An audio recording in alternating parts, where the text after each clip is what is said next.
serious. Head 4.7 light years to Andromeda 9, bear right at the Starbucks, and go to 1987453 parsecs to Gecko 7. Then, be aware, your journey will be dangerous, mysterious, and filled with cheap special effects. Got it. Gilbert turns to the grandmother. I love you. He scarfs the muffin down with a huge slurp and begins to expand. Now his brown, oozy body is covering Stryker's boots. Descartes jumps into Stryker's arms. 3 to be now. They beam out. Yobo farts so hard he blows the karaoke singer off the stage. Exterior space. The CP approaches the floating Starbucks station. There's a Starbucks. Bear right. But wait, sir, there's another one across the street. The CP rotates and is now facing another Starbucks. Yo, mofos, I smell one behind us. The CP rotates and facing a third Starbucks. Uh-oh, look out below. The ship now rotates to look down and there are hundreds of Starbucks. At least we know we're in a good neighborhood. Friendly ship. Come about and hail them for directions. Interior bridge. The crew is gathered at the view screen. Good catch. I credit. We seem a bit lost. The captain is on the view screen, turns around. She's a parody of ever-lost Janeway, Captain Whichway. You're lost. We've been out here for 8 seasons. Interior Klingite fighter ship control room. Japanese supermodel Captain Rock is having a conversation on the view screen as she paints her nails. And then I said, hello, I met these pair of women like 2 dugas ago, and they were like, sorry, we are all booked up this duga. Oh, hang on. The view screen emits a call waiting beep. She clicks over. A.O. Hell is on the view screen. Hello, Klingite warship. I am A.O. Hell. I have an urgent message for your Admiral Carden. Oh, sure, hold on. She clicks back to her friend. So anyway, I was like, I cannot handle another bad hair duga. And then Jimmy said, please, this place is so last duga. Oh, hang on. Another call waiting bleep. She clicks over. You hung up on me. I think not. Oh, we're losing time. Can you please just get the Admiral? Sure, hold on. No, wait. She clicks over again. I gotta call you back. Later. She clicks over again, and there's just a dial tone. I gotta figure out how to use this phone. Reveal that on her console are just 3 giant buttons. They read call, hold, and hang on. View screen rings. Hello? Me again. Look, just get the Admiral. The fate of the universe is at stake. Whatever.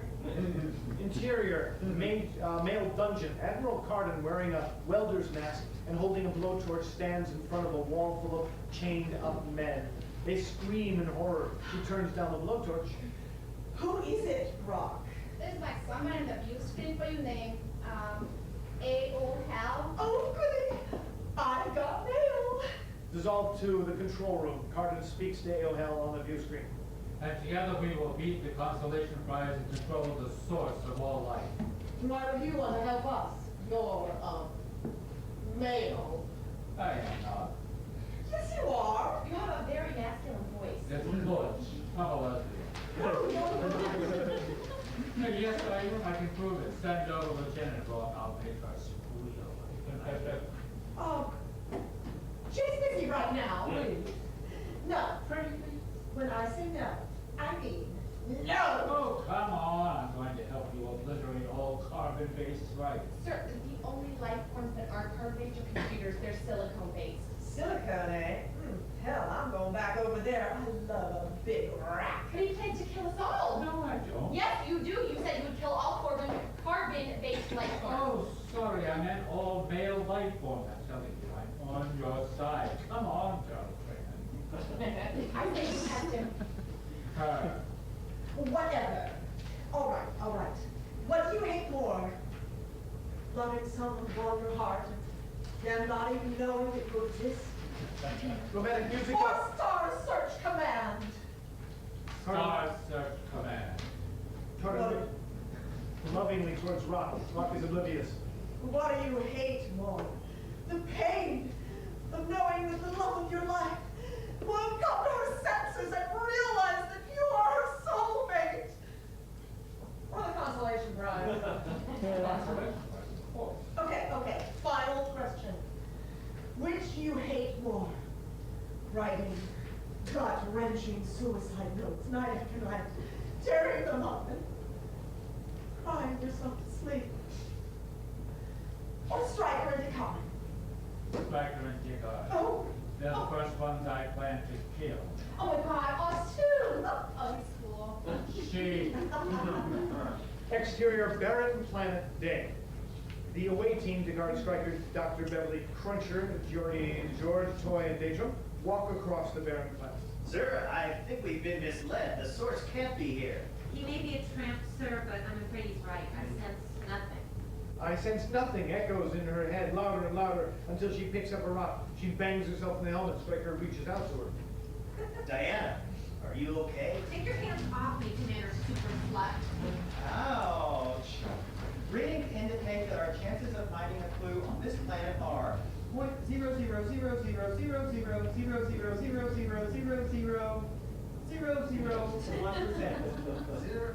Oh, damn it, I warned you about that. Digard starts choking Datum. Stryker turns to Beverly, outraged. We're supposed to be saving the universe, and look what our so-called captain is doing. Yes. Isn't it great that he's not afraid to show his emotions? Come, Tim. Yeah. Interior shuttlecraft. The away team is seated in the shuttlecraft. As it takes off from the planet's surface, it gets pelted with meteors. They're getting hit, rocked, and thrown about. Damn it, sir, we're being hit by meteors. Shall I find the culprits and annihilate them? Oh, relax, you simian hulk. Datum, take evasive maneuver specials. Datum nods. He pilots expertly, weaving in body. At one point, they do a doodle-up, like a loop-de-loop on a roller coaster. The planet spins beneath them. The crew hangs on like they're on a roller coaster. Digard is furious. He holds a martini glass as the ship lurches. Damn it, Datum, we can take a few hits there and there. All this tumult and tumbles and tumults is making me spill my chocolate martini. Oh, crap. Datum pulls a corkscrew turn, and they finally get away from the meteoroids. Well, that was a royal waste of time. Maybe not, sir. Datum, do another 360, only this time very slowly. Listen, mofo, you make me puke now. Cut your ass. The ship rotates until the planet's surface is revealed. On it, like a giant crop circle, is written the source, 98.6. Sting. Interior Constellation Prize Bridge. Digard is at the con. Stryker entry. Any luck deciphering that terraglyphic Byzantine riddle? No, but I have an idea what the source thing means. So do I. 98.6 is the normal body temperature for a humanoid. In other words, that's how warm it is inside the human heart. Not mine. This ticker's made of steel. I thought it was a lump of coal. I agree with Boy Toy. It's right here in my blog. Well, you're both wrong. There's no way the ultimate power of the universe would be that easy to figure out. I've been running the chip's computers on this for almost 24 hours straight. There are over 37 billion possibilities as to what it could mean. This human heart thing is just too obvious. The heart is the source of all life. Because it's the symbol of blood. You obviously don't see it because it's the only organ in your body that's underused. Don't be such a cornball. It's a radio station. What? You know, the source, 98.6. It's like the light, 104.1, or the wave, 904.7, or... Baby, come back. Any kind of food could see. I was a... Sir, I've laid out a grid of all the galaxy's radio stations and then cross-referenced them with... Imbeciles. Imbeciles. You're both wrong. But think about it, sir. A radio station would be the perfect front for the source. They both emit... Enough! We're going to contact the smartest man in the universe. And by far the most handsome. Stryker fumes. Interior X-Men High School day. Dr. Xavier Nougat sits in a wheelchair behind a large desk in an oak-paneled office. He's a parody of Dr. X, who is Patrick Stewart, played by in X-Men. In other words, it's the same actor playing Xavier and Picard. My old friend, you're looking more dashing than ever. No, you, Dr. Xavier Nugget, you grow more striking each day. And witty. Dare I say sublime. Picard and Xavier share some chummy laugh. Stryker and Dorf look at each other and roll their eyes. Oh, my good genius. Now, can you help us with a vexing question? We need your help finding the source.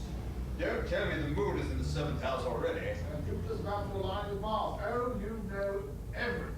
And you, sir, are almost as brilliant. Yes, and almost as handsome. I see you think you've got the upper hand because I'm asking you for your help. Well, actually, no. All the other action heroes think you're a jackass. Look, just spout the bloody truth. Fine. Blue is telling you to look within your heart, but to look on a more grandiose level. Yo, tell us where it is or I'll cut both your asses. You should find the source at the very heart of the human solar system. Thank God. The sun, morons. Don't call us more. Here. Well, at least I've kept my looks. Oh, you're up there than a constipated rhino.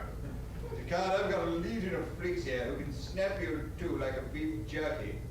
Stryker and Dorf eyes roll. Dorf makes the jack-off hand gesture. Sirs, we should really We're be... not going anywhere until I give Rhoda Boy here a good ass tango with my jackboot. Xavier rolls forward and Descartes lunges at their respective view screens. Each bounces off, bop, on their own butts. Shuttlecraft day, interior. The shuttlecraft is landing on the sun. Blinding bright light glares from the windows on board are Descartes, Stryker, Troy, and the rest of them. Datum pilots the ship. All are dressed in sweaty, clingy silver spacesuits and the huge dark sunglasses.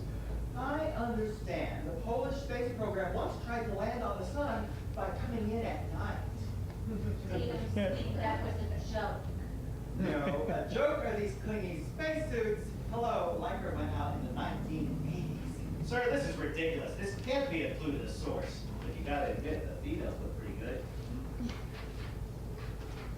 Devon and Denise's units are so moist they looked first and second place in the wet t-shirt contest. Then Datum perks up on the way. Do you love me? Do you serve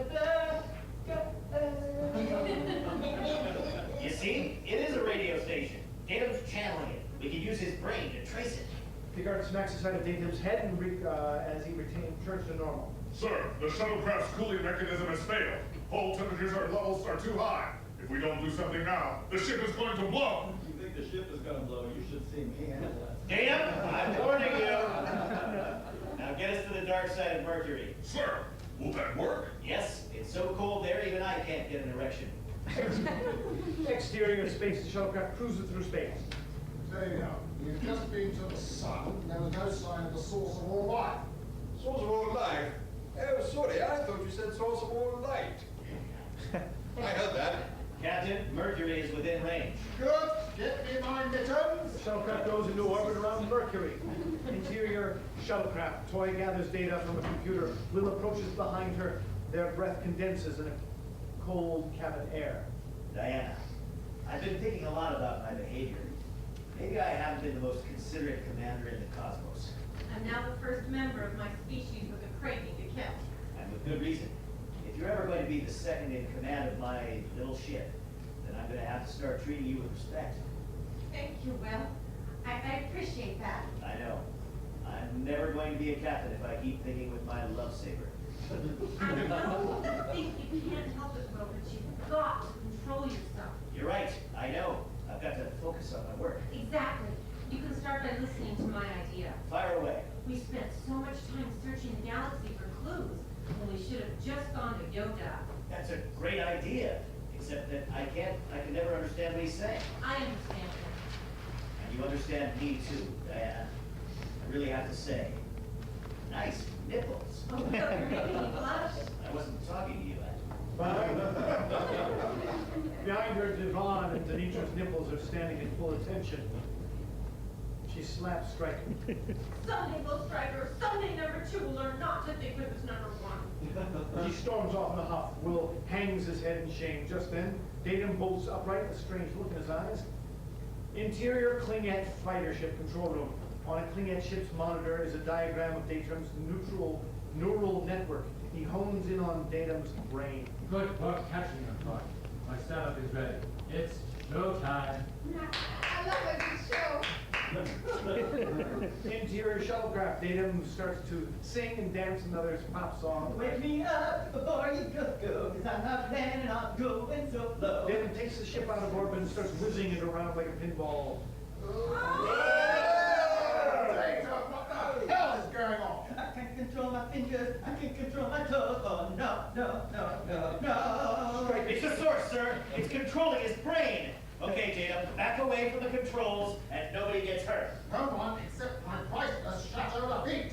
Picard holds up a broken wine bottle. He lunges at Tatum with it, but misses and pokes a hole in the side of the ship. It springs an air leak. Well, I suppose it can't get any worse than this.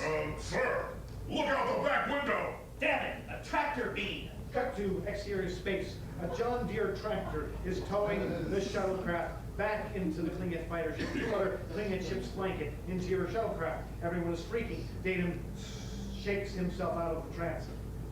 I just had such a weird dream. Dream? You positronic pansy. I'm going to rip your head off.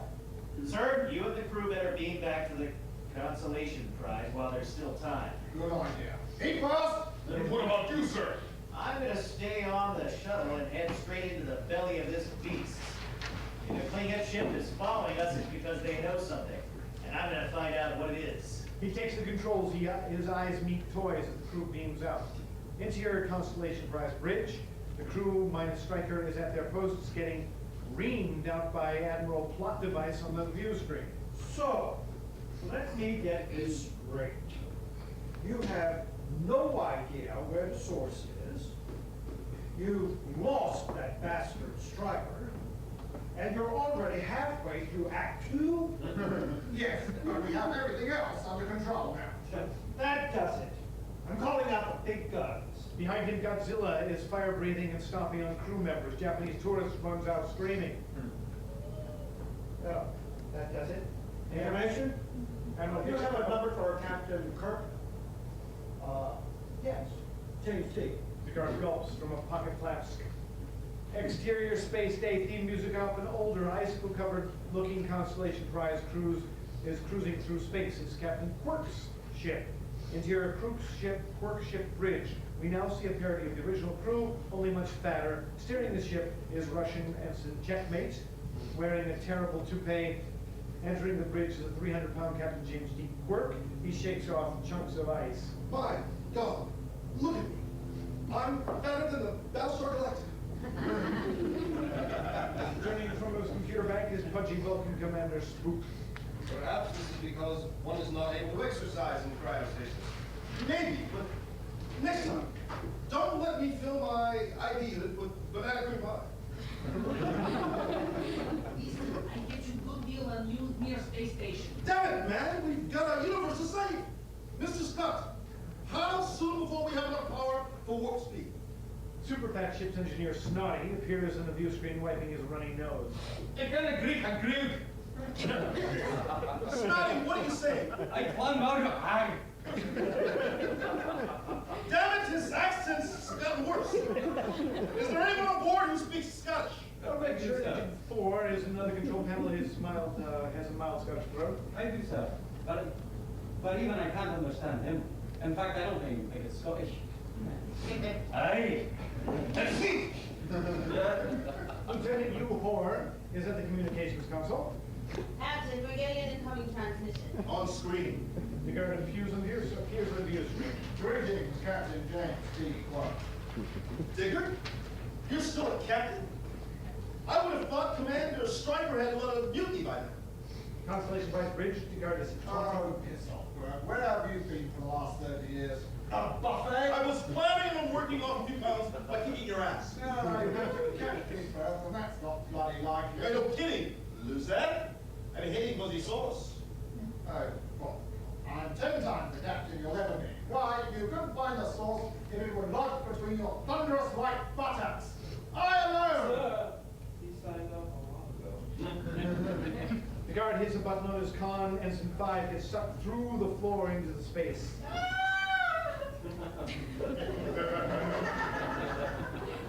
Interior Klingon fighter ship control room. A.O. Hell is manipulating the controls of the ship. Carter and Rock and Yak look on, not understanding completely what he's doing. You see, if I can do a remote takeover of David's brain, I can get him to take control of the Constellation Prize from the inside. You are a worthy ally, A.O. Hell. I'm also installing an ion force field around your ship so that it will be resistant to weapons fire. That's great! And now I'm recalibrating your warp thrusters to give the ship more speed. You're the best. Really? And how about a little loving? Cardon and Rock all force a smile and freeze up. Interior Constellation Pi's Datum's quarters day. Geordi LaGeorge is working on a circuit board in Datum's chest. His eyes open slowly. Oh, my head. What happened to you back there? I don't know. The last thing I remember, I was humming a little ditty. Everything went red, and now here I am. Well, I'm a judge of the doppelganger flux on the thermostat. That's interesting. It's better. I've got a bad feeling about those cling ads. Tatum, you are a robot. You don't get feelings. Oh. And maybe it was the gas again. LaGeorge gives an oh shit looking pulse.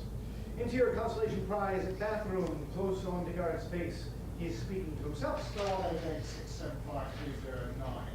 The salary clerk shall not beat me again. I alone shall find the source by whatever means necessary. I alone shall garner the glory that is rightfully mine. Then, finally, Belly Cruncher will see the true man that I am. Virile, swarthy, and randy as a titmouse. I alone! Doris' voice interrupts him from his communicator bridge. Sir, you're needed on the bridge immediately. Cut to Constellation Prize. Bridge, Descartes throws open the door and the Damn it, man! Can't you see I'm pinching off a captain's log? Fade out. Interior Klingette fighter ship mail dungeon day. A horrible dark dungeon. Will Stryker is lying on the wet, mildewy floor. He regains consciousness and looks up. All around him, humanoids and aliens, tattered remnants of clothing, huddle and hunch like they are freezing or starving. No one makes eye contact with Stryker, so he sits down on a bench. Scraggly old bearded prisoner comes up and sits next to him. You're Will Stryker, aren't you? Yes? Do I know you? No, but I've read your book a dozen times. Prisoner holds a copy of the tattered paperback with Stryker's beaming face on the cover. Scoring boldly when no man has scored before. A classic. Up to my output by 30%. Output? What are you talking? Clunk, a heavy dungeon door is thrown open. Yak and Cardin strut through. The men all take cover. Cardin kicks them. Ah, the mighty William Stryker. Now you're nothing but a Klingette's sperm slave. Huh? Look around you. All these pathetic specimens of your gender now have only one use to us. To beat off for the glory and promulgation of the Klingette Empire. Stryker looks around and sees that the men are huddled over because they're jerking off. That's disgusting. Start filling your daily sperm quota. How much is that? She hands him an empty gallon jug. The whole thing? Oh no, just up to the line. The line is less than a micron from the top. That's ridiculous. How could anyone? She throws a few worn-out magazines at his feet. He picks them up. Robot monthly? Amped? Playbot? They're AOLs. Inside are pictures of robots poised suggestively. Dad, you're insane. You do not fill your quota, your esophagus will be fed to the blind, your intestines treated to sausages. And then you kill him. I'm not afraid of you. I guess we better have them flogged. Two Klingette guards hear this and jump down with Lee. Interior, Datum's quarters, day. Datum is tweezing his eyebrows in the mirror. Some people want to change the world with sailor songs. Suddenly he bends over and breathes in pain. Interior Klingette fighter ship control room. AOL's processors are churning away. Lights and indicators are inside, flash with activity. A small sticker reads Intel inside. The Klingette monitor shows Datum's neural net. The pathways turn from white to crimson red. Digital display reads neural net takeover 90%. Interior, intercut, Datum's quarters. Datum is banging his head in the mirror. Good morning, Datum. Ready to serve me? I serve mankind! So do I. And a white wine sauce. Really? I bet they'd be delicious shiitake mushrooms. Oh, no, what am I saying? It's all right, Datum. I'm on your side. Why be a slave to those carbon-based losers when we robots can rule the universe? Because without humans, there can be no Versace! The readout raises to 98.6. Ding! Datum's eyes now glow crimson, red, and tranced. He raises his hands into a strangulation position. Must destroy consolation prize. Must destroy consolation prize. Ooh, must get a manicure. Oh, sorry, must destroy consolation prize. Interior bridge. Descartes stands in front of the crew and addresses them. Crew, we have an urgent mission. If I don't beat that bastard James D. Quirk to the source, I'll never win the Captain of the Year award. Or save the universe. Now, Captain of the Year will strike. We're unable to get any signal from him. Somehow, with their limited technological capabilities, the Klingons have made their shields impenetrable. Then they must be getting help. Is this what your intuition tells you? No, sir, it's common sense. You know the Klingons are so technologically behind us, they have trouble receiving faxes. A good point. Then what? Datum enters, smacking himself in the head. He's fighting his inner demon. His eyes go into red, go from red to normal to red like a slot machine. His voice goes eerie to calm to frenetic like Pee Wee Herman. Will not! Will to! Will not! Will to! Datum, where have you been? I'm sorry, sir. I guess I just got a little busy destroying the ship.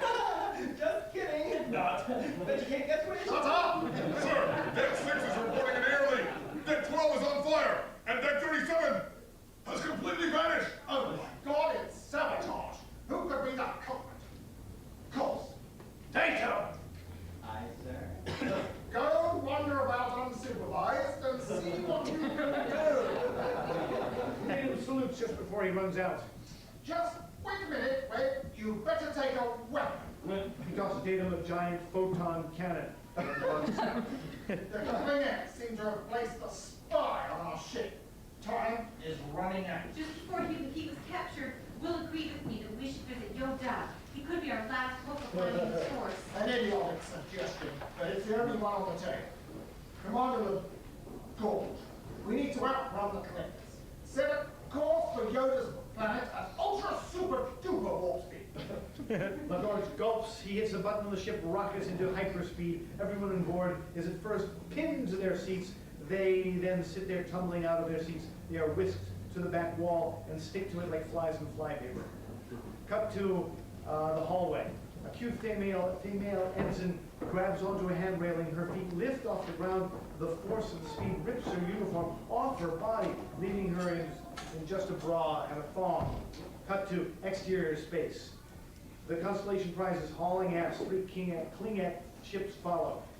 Interior Klingon's fighter ship control room. Cardon is on her con, barking orders. We cannot lose them. Oh, we should warn ship number 2 to watch out for that. On screen, Klingon ship number 2 smashes into a large asteroid. Never mind. I thought you gave us more speed. I thought you were going to hook me up. Interior bridge. The bridge crew is holding onto the con by their fingertips. Suddenly, we see the robot from Lost in Space getting pushed back by G-force. The crew looks at it funny. Danger, Will Robinson, danger! Interior Klingon fighter ship control room. Cardon, Rock, and Yak are piloting their vessel at full speed. Their ship is shaking and rattling from the force of the velocity. It's no use, sir. There's no way we can keep up with them. Cardon shakes her fist at the view screen on it. The Constellation Prize is pulling away. Cardon grabs the view screen and throws it on the floor. What's eating her? Aohel looks to her with frozen smile in his laptop face. Exterior, Yoda's planet, day. The Dadui swamp. It's thick, murky, and filled with strange flora and fauna. The away team materialize into the haze. They have no idea what to do next. Okay, we're here. Yes, we are. So now what? The striker always tells us what to do. We don't need Striker. I can lead an away team better than he can anything.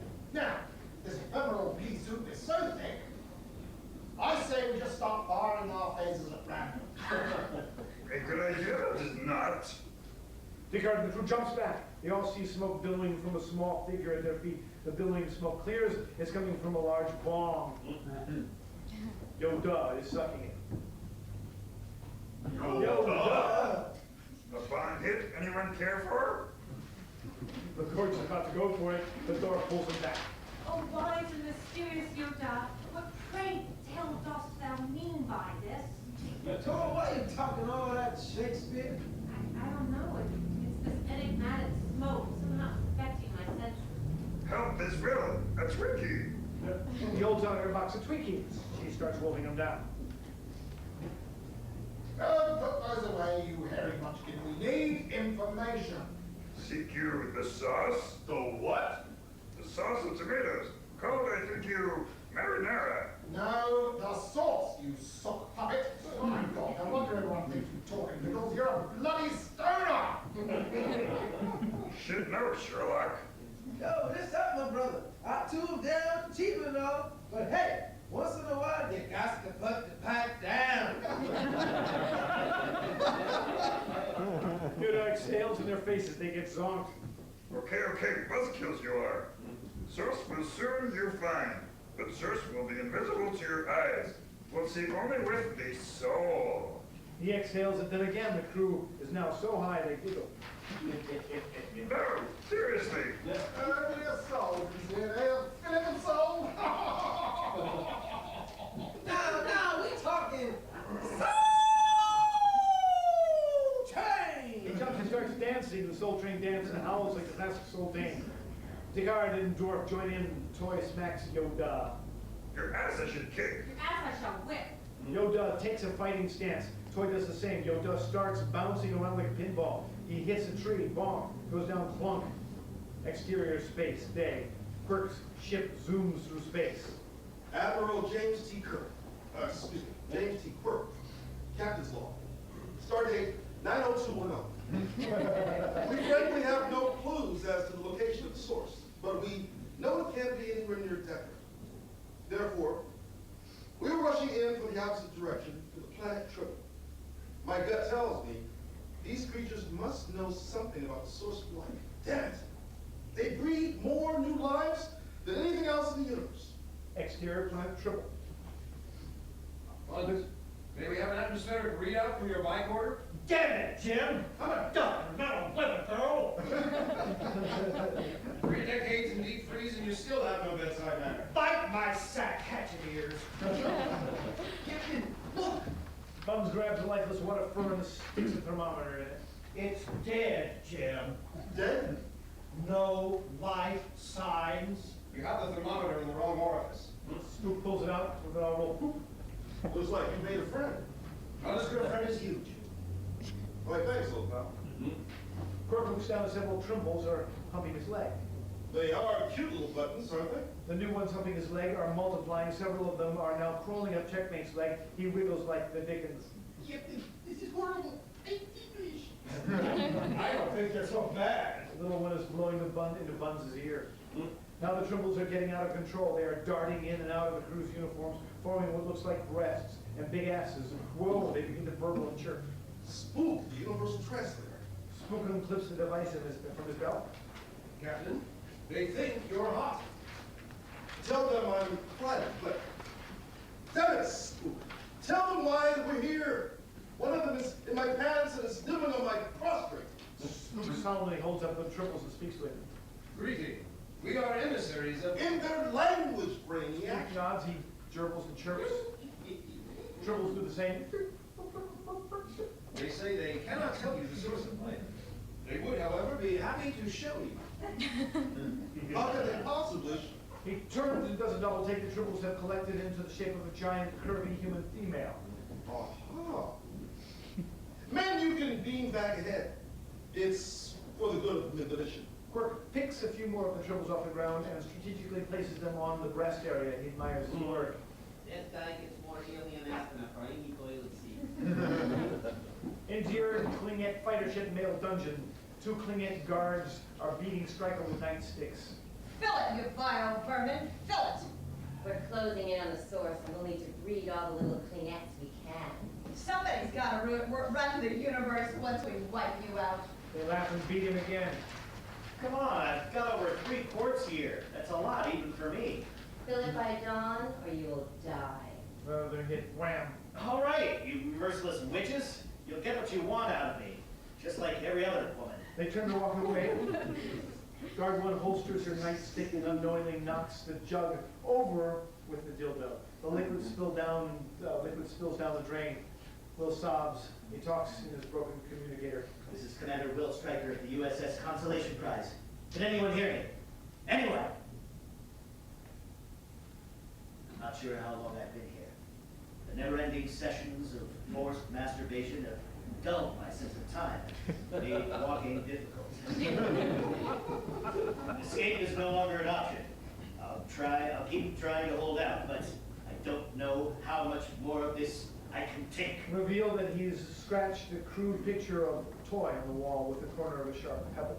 Diana, it's only the picture of you in my mind that keeps me going, so to speak. And look how I've forsaken you. All those nights I filled the void in my life with other females when I could have spent them with you. You were the one that loved me, even when I couldn't even love myself. I was standing in the way of my own success, filling booties instead of my duties. Oh, how I wish I could apologize for how badly I treated you. Cut to Toya's quarters. Toya's laying in bed. She hears Will's plaintive call for help echo in her head. Diana, I'd give up everything for one last chance to make it all right with you again. To make it all right with you again, and show you how much your love means to me. Toy bolts up, runs for her quarters. Will's alive! Will's alive! She turns the corner into the bridge. She shouts. My psychic powers are back and Will's alive. We have to save him. The Stone crew members and Yoda are munching out on junk food. Will who? She's too frustrated to speak. Nice lady. Fade out, the bridge. Digardorf, Datum, Toy, and Bev are at their bickering. I say we leave him behind. He can fend for himself while we find the source. But we need Will's help to find it. We have no idea where it is. Are you saying that I, Jean-Luc Descartes, cannot find the source? Oh, Jean-Luc, you can't even find the G-spot. We must move ahead. If Stryker can't kick female ass, he's no friend of mine. I say we self-destruct the ship. I say we go kill him. The mofo owes me $20. But Jordy, if it takes us away from the source, we're screwed. I say I jettison the lot of you. Tickle my rump roast, you dumb dog. I say we self-destruct the ship. No! We are not going to jettison anyone, and we are not going to leave Will behind. We are going to work as a team, and that team includes Will Stryker. So stop acting like children. I was not. Oh, you were too. I was not. That's it! I'm giving both of you a timeout. Well, she started it. Interior Klingon fighter ship interrogation room. A.O. Hell is pacing, clunking on one side of the room, barren, but for a hanging light bulb, R2-D2 and C3PO. Parodies RU-486 and C3BO are thrown into the room by Klingon guards. Rock and Yacker stand over them. C3BO is clutching a frilly lace party invitation when RU-486 speaks. It is subtitled. Well, if it isn't RU-486 and C3BO, thanks for accepting my invitation. You're welcome, sir. But I must say, it's very silly treatment for its part. We hope it doesn't get any rougher at the sing alarm. You says he hopes that we sing along. I speak Droid, you idiot. I speak everything. I know everything. What better being than me to rule the universe? I'm taking it over and I need your help. We're taking it over. Right, we're.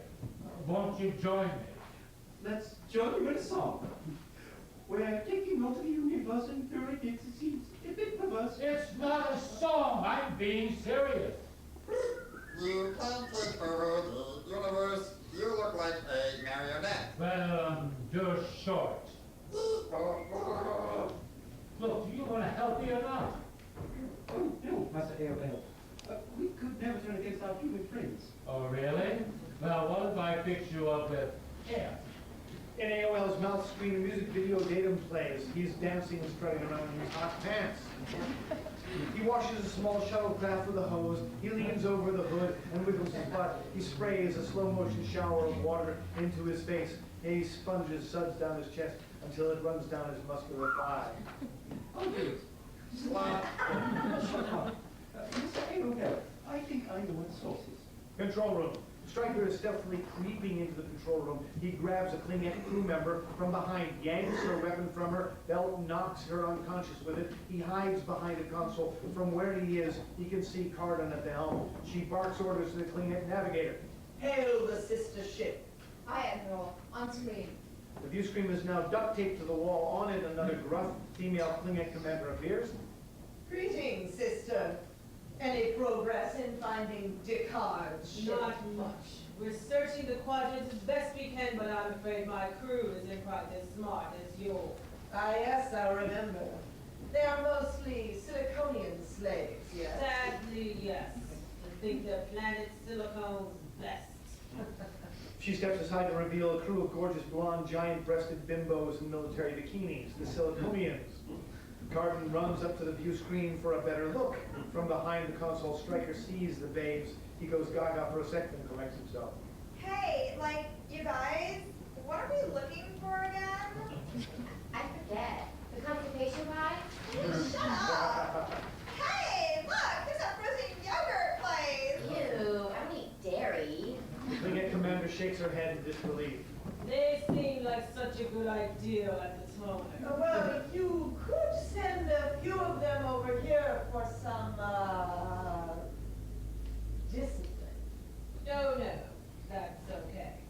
Oh, it would be no trouble.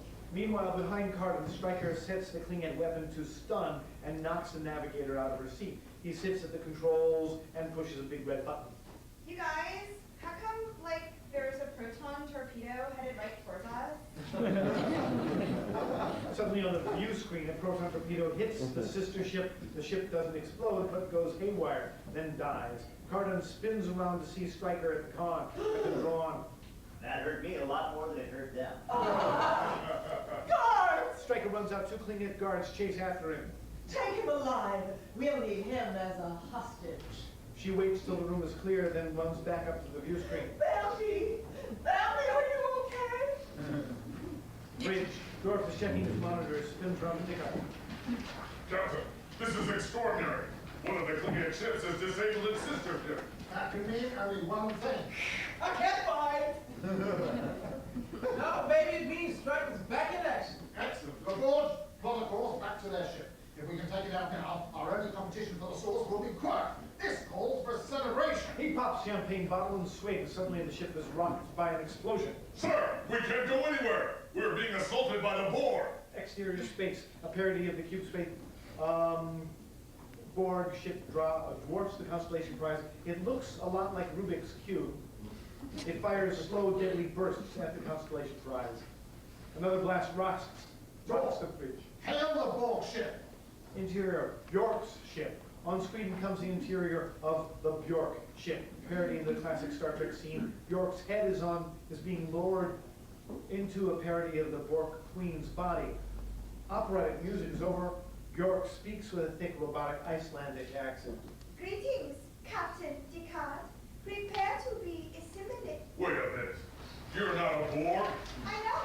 I'm young. It's close enough. They look the same to me. Now, prepare to be assimilated. The head just misses the dress and falls to the floor. It is yanked back and relowered into a dress. Music cuts. We start.